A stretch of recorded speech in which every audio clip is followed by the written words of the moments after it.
Last एपिसोडमध्ये सांगितल्याप्रमाणे आम्हीही डिशवॉशर घेतला, पण माझा पहिलाच एक्सपिरियन्स इतका खराब आला की मी सरळ म्हणाले आपले सगळे पैसे पाण्यात गेले.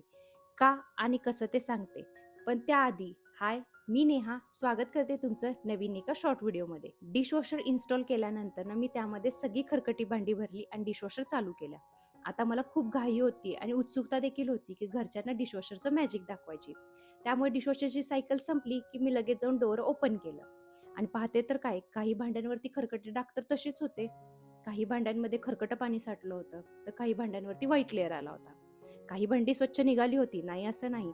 पण हे सगळं पाहून मला काही समजेनाच. मी नवऱ्याला म्हणाले, बहुतेक आपल्याला डिफेक्टिव्ह डिशवॉशर मिळालेला आहे, त्यामुळे तर त्यामध्ये भांडी स्वच्छ निघेनार. तर तो म्हणाला, तसं काही नाही, तू मला थोडासा वेळ दे, मी तुला सांगतो की नेमकं काय झालंय ते.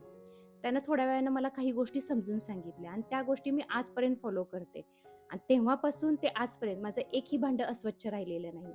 त्या कोणत्या गोष्टी आहेत त्या मी तुम्हाला आज सांगते. सगळ्यात पहिली आणि महत्त्वाची गोष्ट म्हणजे डिशवॉशरमध्ये ओव्हरलोडिंग करायचं नाही. जेवढी त्याची कपॅसिटी आहे तेवढीच भांडी त्यामध्ये भरायची. भांडी नेहमी ठेवताना उलटी ठेवायची. चमचे हे नेहमी चमच्याच्या स्टँडलाच अडकून ठेवायचे. प्लेट्स ह्या नेहमी प्लेटच्या स्टँडलाच लावायच्या. प्लास्टिकची भांडी ही नेहमी वरच्या रॅकमध्ये ठेवायची. भांड्यांमध्ये पाणी जाण्यासाठी त्यामध्ये थोडंसं डिस्टन्स ठेवायचं. डिटर्जंट ना जास्त वापरायचा ना कमी, योग्य क्वांटिटीमध्येच तो यूज करायचा. आणि सगळ्यात महत्त्वाची गोष्ट म्हणजे भांड्यांप्रमाणे सायकल निवडायची. जसे की जास्त तेलकट आणि चिकट जर भांडी असतील तर हेवी सायकल यूज करायची. आणि ह्या सगळ्या गोष्टी मी आजपर्यंत फॉलो करते आणि आजपर्यंत माझं एकही भांडं अस्वच्छ राहिलेलं नाही.